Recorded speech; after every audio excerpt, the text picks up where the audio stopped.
Hi guys, and welcome to a new series of videos from Learning Electronics Repair. This series is called All You Need to Know About Everything to Fix Stuff. Okay, so each video is going to be a short video on a component type or a common circuit type, and this is going to be looked at from the point of view of a repair engineer. So basically this will teach you everything you need to know about whatever it is to fix stuff. Okay. So the first video, this one, is going to be resistors. Okay, so there's lots and lots of information you can look up, lots of mathematics and lots of technical stuff about resistors, but we just want to fix stuff, yeah? So let's get onto it the way we want to do it. Broadly speaking, when we're doing repair work, there's two types of resistors that we're going to come across. There are through-hole resistors and surface mount resistors. And really, the art of testing these components and diagnosing faults with them is the same for both. The only real difference is the way that the values of the components are marked on the actual component itself. So let's have a look at those. With through-hole resistors, the value is marked using colour codes. So we have a series of coloured bands, and each coloured band effectively represents a number, yeah? So you can see here from black, brown, red, orange, yellow, green, blue, violet, grey, white, and then the values 0 to 9, yeah? Now, yes, there are websites these days where you can go and put the coloured codes in and it will tell you the value of the resistor. But to be quite honest, this is very simple, and you're better off just learning this, and then just at a glance you'll know the value, and it's certainly quicker than actually going to the computer and typing the value in. It'll save you a lot of time. Just spend a little bit of time to learn this, yeah? And it's very easy to memorise. And the way I was taught to do this in the 80s was to use a mnemonic, yeah? Which is this one. Or rather, this is the clean version of the one I was taught in the 80s. Yeah, by the British government, by the way, on their government training scheme, taught me the other version. Anyway, the way to remember it is a simple sentence, yeah, which is Bill Bloggs raped our young Gladys behind Violet's garden wall. Okay, Bill Bloggs raped our young Gladys behind Violet's garden wall. Remember that, and then it just applies to numbers. If you write the sentence out and you write the numbers out, that's the colours: black, brown, red, orange, yellow, green, blue, red, violet, yeah, white. That's how you remember them, yeah, just like that. There are two other coloured bands that you'll find, which are gold and silver, and I'll come to those in a moment and explain why we need them. Okay, so with resistors through hole, there are two methods of marking called 4-band and 5-band, which is the number of stripes in the code, yeah. But in actual fact, the last band is the tolerance. It's not part of the value. The tolerance is how accurately that resistor was made. Some resistors are made to a very high tolerance, 0.5 or even less of a percent, yeah. And some are 10%, and old ones even 20%. They were not that critical, yeah. So with a 4-band coloured code marking, you only really need to understand the first 3, basically, to read the value. And normally on the resistor, you will find that the bands are printed like this. So you have 3 bands close together, yeah, and 1 further apart. And the 1 further apart is the tolerance. The 3 close together, this is the end you start from, yeah. So let's look at some simple codes and I'll show you how this works.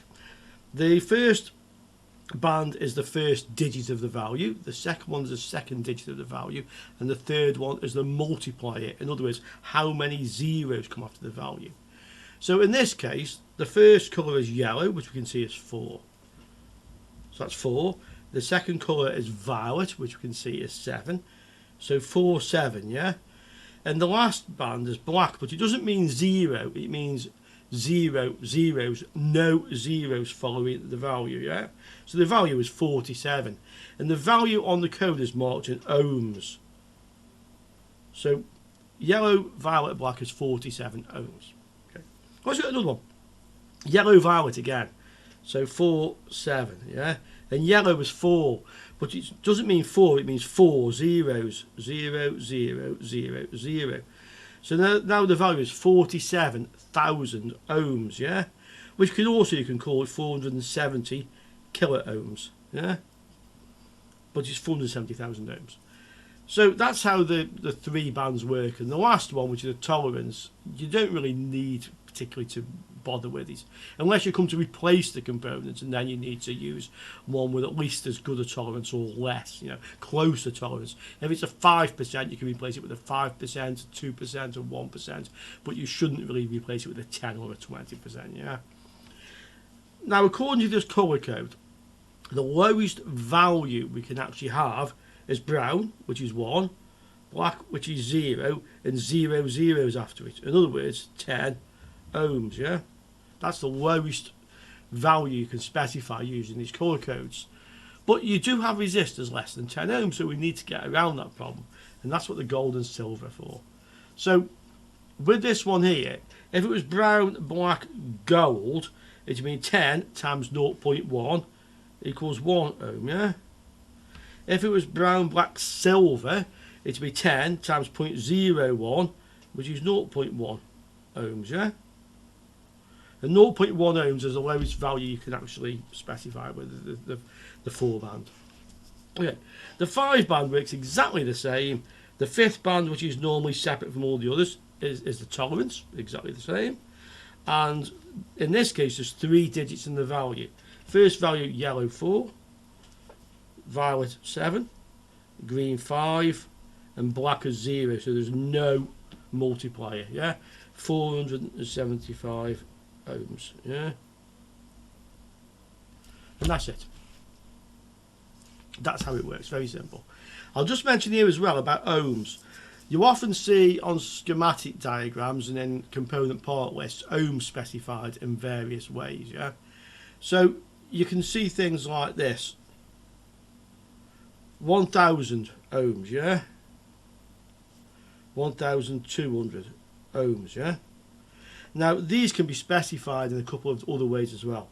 So 1000 can actually be specified as 1K0, 1000 ohms. 1200 can be specified as 1K2. You'll see that quite often. You can also sometimes see them specified if the value is in ohms. 1R0 is 1 ohm, and you will see 1M0 is 1 mega ohm. So watch out for that. It's the same basically as saying like that one equals 1.0K. This equals 1.2K. Equals 1.0 R or 0 ohms. 1.0 meg. It's just easy ways of writing that uses less symbols. Okay, that's all you need to know about how to read the values on through-hole resistors. Now let's look at the markings on SMD resistors. There's basically 4 different ways that they can be marked, and one of them is to use a mixture of numbers and letters and decimal points. The other methods, one is to use a 3-digit code completely made up of numbers, or a 4-digit code completely made up of numbers. The 4th way that they're marked is that they're not marked. So with some very small SMDs, there's actually often no markings on them at all. Okay, so let's have a look at the ones that are marked. So the ones with a decimal point is usually the ones which are low value resistors. So you'll find markings such as like 1.0, which is 1 ohm, 1.0 ohm, 1.2, 1.2 ohms, You'll also find the same thing marked sometimes as 1R0 or 1R2.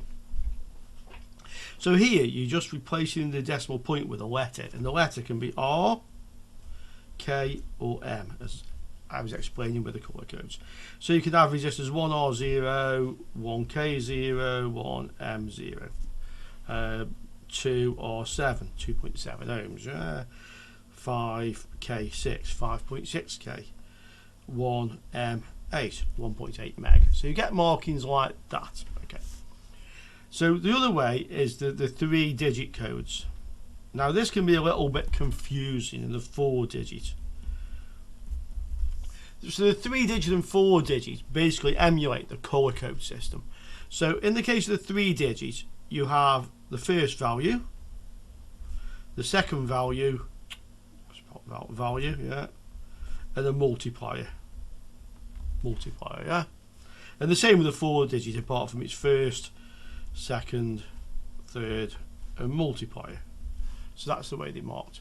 So in the case of the 3 digit, you would find, for instance, something like 1, 2, 0. Yeah, that is actually a 12 ohm resistor. So it's saying 1, 2 and no zeros. Just as a comparison, 1, 2, 1 is 1, 2 and 1 0 equals 120 ohms. Yeah. 1, 2, 2, 1, 2 and 2 zeros equals 1200, or if you like 1.2k, or 1k2 if you want to write it that way. And that's how they'll be marked. You'll find similar markings to this on the 3 digit system. Now this can get a little bit confusing when you get to certain values. I'll just explain this. Let's look at the case of a 10 ohm resistor. Okay, so 10 ohm resistor is 1, 0 and no zeros. So 1, 0, 0 is actually 10 ohm. Okay,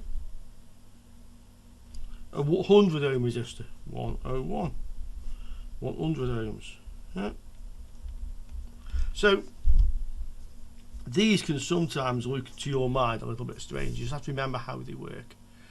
Let's have a look at some sort of common values now, and we'll use the 4 digit system as well, and I'll show it to you.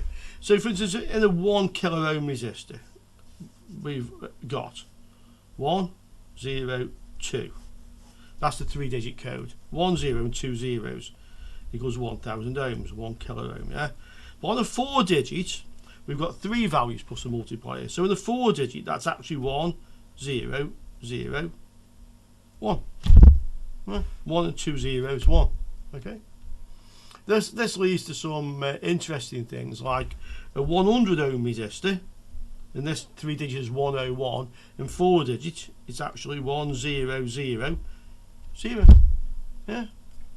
So that's 0 because this is the multiplier. So you have to be a bit careful when you're reading 3 digit and 4 digit. Just make sure you know the last digit is the multiplier, and as long as you remember that, you won't get confused when you see something like a resistor marked 300, and it's not a 300 ohm resistor. You should know straight away it's 3 digits. That's the multiplier. It's a 30 ohm resistor. Simple rules. Remember it. Last digit is the multiplier, and you will not get confused. Okay, that is as much as you need to know about the markings on surface mount resistors. Resistors come in values from a fraction of an ohm to around 10 mega ohms or 10 million ohms. But you will find 0 ohm resistors on surface mount boards, and you might just wonder, why do you have a 0 ohm resistor? That's just a piece of wire, yeah? In actual fact, yes, it is. The reason you have a 0 ohm resistor is because when these surface mount boards are made by robotic equipment, those machines are designed to place components on the board. They're not designed to put wire links in between 2 points. For instance, like you want to jump over a track which is heading, you know, across perpendicular to the direction of your components. So you want to bridge over a track. If the machine was to put a little piece of wire there, a wire link in, you'd have to have special equipment to do that. Whereas the machine can already place resistors. So that's what a 0 ohm resistor is. It's just a link. Resistors also have another value. So they have an ohms rating. That's how resistive the resistor is. The more the ohms, the more it resists current passing through it. The other parameter is the wattage. This is how much power it can dissipate. So when the resistor is working, depending on the amount of current flowing through it, it will get hot. So the more current, the hotter it gets. Most small resistors, Throughhole, a quarter of a watt, maybe an eighth of a watt, half a watt, those sort of values. You'll find bigger ones, which are normally 1, 2 watts. And you can find resistors like these. These are actually 15 watt resistors each one, and bigger resistors into the hundreds of watts. You can't measure the wattage of a resistor, and the wattage is the maximum power it can dissipate. So you can replace a 5 watt resistor with a higher wattage. If you have a 10 watt, you can put a 10 watt in instead of a 5 watt, but not vice versa. So you don't really need to worry about the wattage. You can't measure it in any way. Resistors don't fail in any way where like they lose their wattage. Yeah. So it's only of importance when you actually come to replace a component, and when you do, you need to replace a component with an equal or higher wattage than the one that you're replacing. We test resistors using the multimeter, and we test them on the ohms range. So on your multimeter you select the ohms range and you put the meter probes across the resistor you want to test and you measure the value. They're not polarized, they don't have a positive and negative terminal, so it doesn't matter which way round you put the meter probes, you will get the same reading apart from one situation. Sometimes if there's voltage on the board, you have it switched off but there's capacitors charged up, so there's still some voltage on the board, you can read negative resistance readings or have a situation whereby when you reverse the leads you get a different reading. If that's the case, you just need to wait for the capacitors to discharge on the board before you can take sensible readings. When measuring a resistor in circuit, you will either read the correct value for the markings on the resistor, or you will read a lower value. And the reason you read a lower value is because there are other components in the circuit nearby which effectively are connecting across that resistor. Therefore you read a lower resistance. If you read a higher resistance than the markings, then the resistor is faulty. It doesn't matter, there's no combinations of circuits or components around a resistor that can make it read higher than normal. Okay, so when measuring circuits, if it reads higher than normal, it's faulty. If it reads lower than normal, the only way to test the resistor is to take it out of the circuit board. Now let's talk about the way that resistors actually fail. So resistors fail either by going high value, so they increase in value, or they go open circuit, which basically is an extreme of going high in value. They go so high in value they become open circuit. The other way which resistors fail is that they burn up. They literally burn, they blacken, they break up, smoke comes out of them. Yeah. Now if you have a resistor that's burnt up, there will always be an underlying reason for that.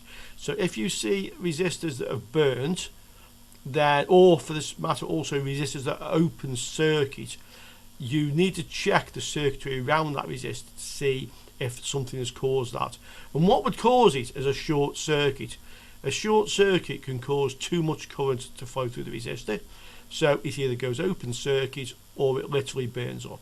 So always remember, if you find an open circuit or a burnt resistor, you need to check the circuits around it, looking for short circuits.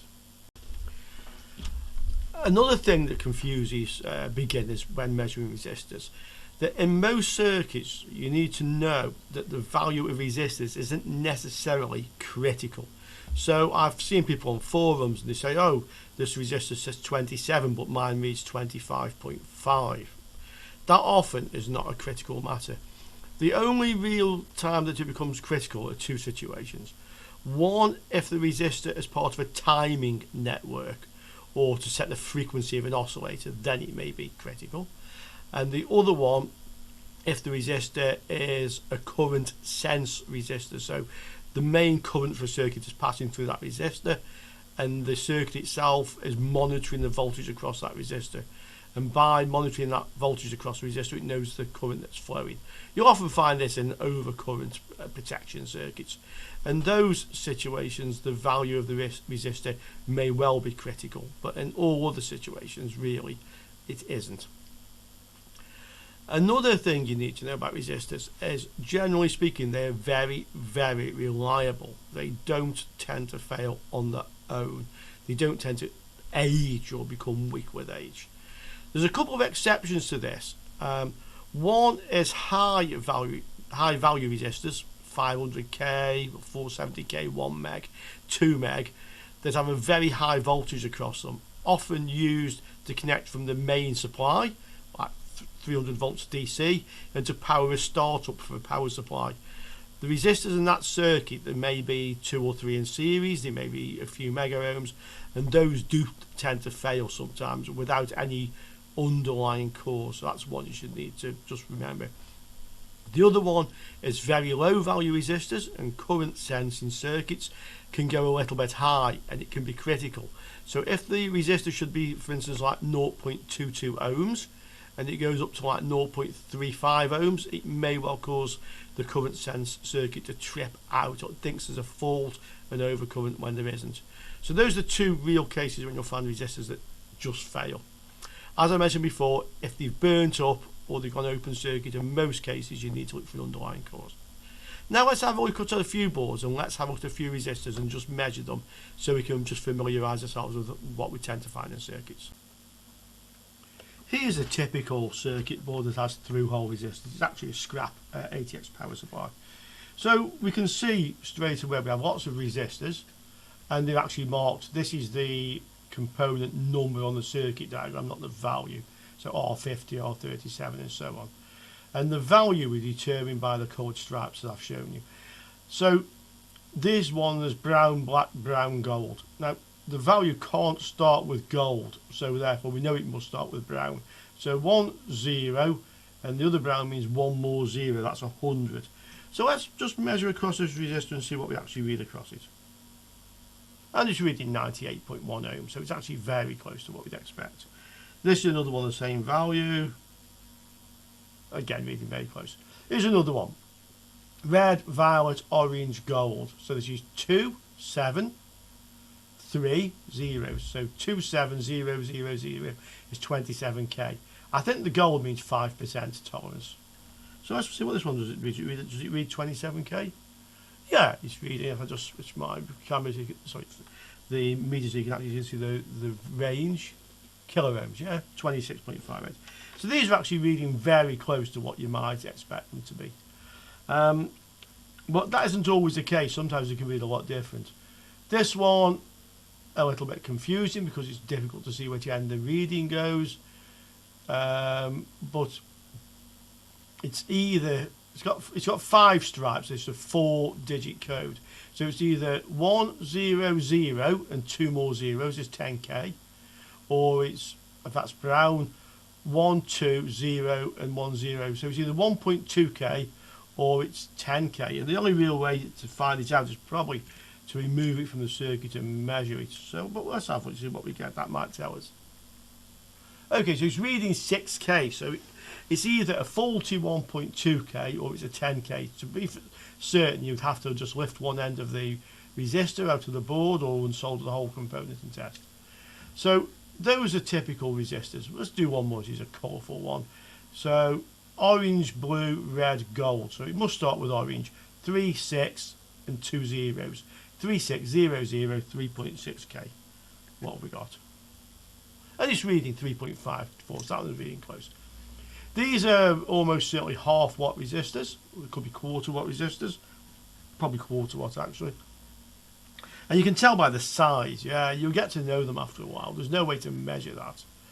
Here we see a much bigger resistor down here. Okay, so this one is brown, green, gold. So that's going to be 1.5 times 0.1, sorry, 0.01, which is actually a 0.15 ohm resistor. And this is almost certainly a current sense resistor. Can I measure it on this side of the board or after turning it over? Let's see.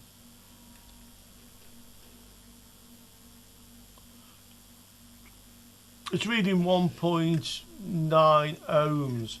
That's reading a bit above what you'd expect it to read. And the only real way to prove if that is actually a good component would be to take it out of circuit. So let's take this one off the circuit board and let's see how it reads on the bench on its own. In this case, I've just unsoldered one leg of the resistor. So I've just taken the one end out of the board and left it attached. That's all I need to do to test this. Now, I can see now clearly it is brown, green, gold. I wasn't sure if it was gold or silver before. I thought it was gold. So the code 1.5 times 0.1 is 1.5. So this resistor should read 1.5 ohms. And it's 5% tolerance, so it should be 1.5 plus or minus 0.5%, which you can get a calculator and work out, but it's basically 1.5 plus or minus 0.75. Sorry, 0.075. So we can measure one end make sure you don't touch the meter probes when you do this, otherwise you'll actually mess up the reading. On high value resistors, low value it wouldn't really matter. We can touch one end, not a problem. And we can hold the meter against here and we can see this is reading 1.8. Now you may be led to think that is a faulty resistor, 1.7, 1.8. Okay, it's out of tolerance. But we need just to short the leads together and check our meter. Our meter is reading 0.2. That's the resistance of the leads. So when we minus the 0.2 from the reading, a bit like when you're measuring apples in a basket, you've got to deduct the weight of the basket. Yeah. And you'll now find it's intolerance. Yeah, 1.8 or 1.7 minus the 0.2 is 1.5. So that's a good resistor. That's how you measure through-hole resistors. Now let's have a look at a few surface mount ones. This board has quite a lot of surface mount resistors. It has a mixture of the different marking types as well.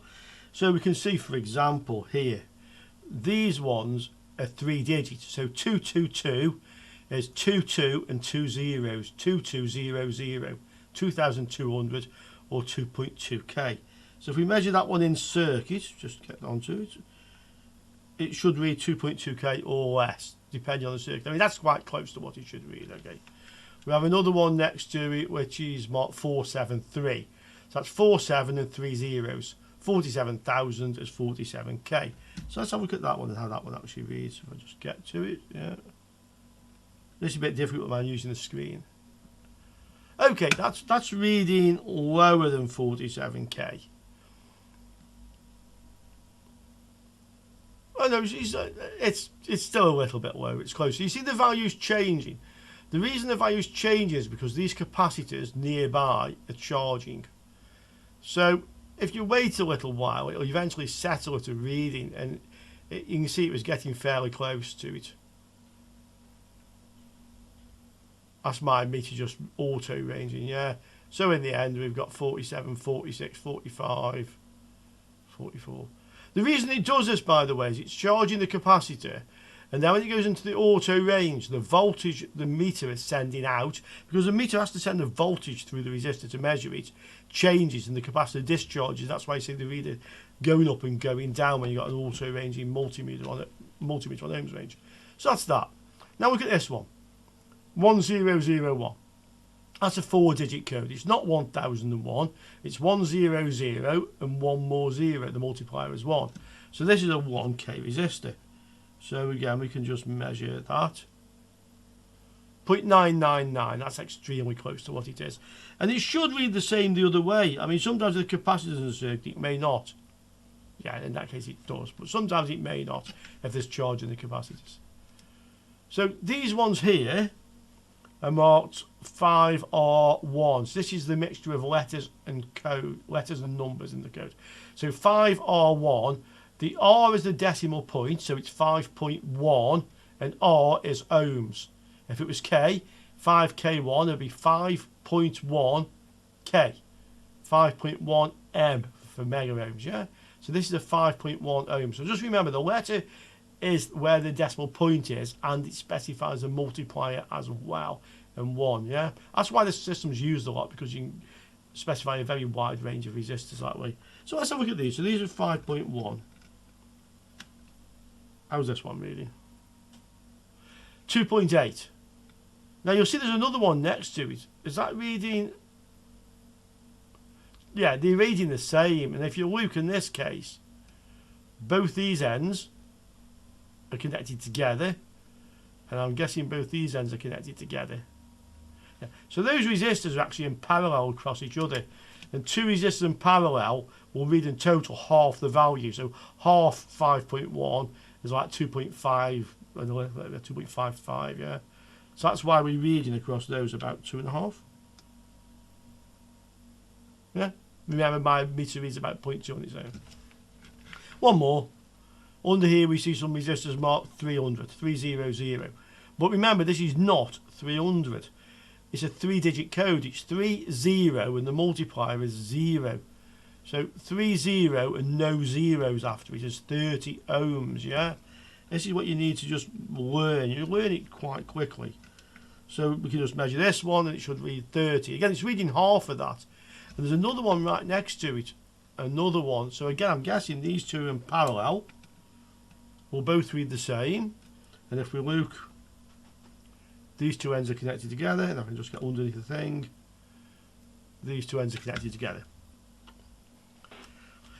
Here's an interesting little block of resistors. So you can see they're all marked 3, 3, 4, and there's 9 of them. And that will be 3, 3 and 4 zeros. There's 330,000 each one. And you'll find in this case, if I was to measure it out, these will all be mounted in series effectively. And in series and series, and then they're all in parallel across. So the idea of this is that we want a high resistance, roughly 333 plus 333, so 330,000 plus 330,000 plus 330,000, which is about 1 mega ohm, yeah? There's about 1 mega ohm in that lot, and there's about 1 mega ohm in that lot. And then in parallel, it gives a total of about 330. And the reason you've done this is so it can handle some current flowing through it. And it's reading about 238 kilo ohms, yeah?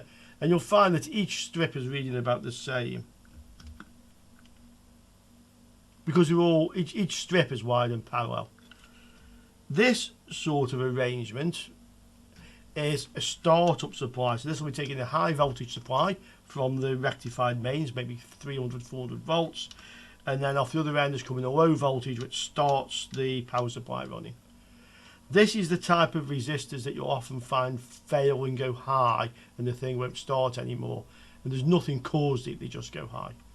If you see a similar block to this, which are all very low values, it's effectively for measuring current. So it gives a very low resistance, a lot of current can flow through it, and the voltage across it is monitored by the circuit for overcurrent purposes. With small surface mount resistors, generally there is no marking on the component itself. There's a 0 ohm resistor, by the way, which I mentioned, which is just a link effectively, yeah? Now we know about 0 ohms. But these black things here are resistors, and we know the resistors partly because the actual identification is like RT something, CT something, that's for capacitor. All the R's are resistors. Sometimes it's just R like these, yeah? So with these type of resistors, often the only way to know that the resistors is from the silk screen printing on the circuit board. Sometimes though you don't even have that to go by. So there's another little tip that will help you identify these sort of resistors. This is on a scrap motherboard, and here again we have a whole row. This is the CPU under here, by the way. We buy the CPU on this, and we have a whole line of surface mount devices here, and there's no markings on the board to say if the resistors or capacitors. As a general rule of thumb, if they're grey-black looking, they're almost certainly resistors, and if they're a browny looking, they're almost certainly capacitors. I wouldn't say that's 100% correct, but it is 98% probably, maybe 99% the case. So it's often easy to spot capacitors and resistors on the small surface mount devices by the colour of them.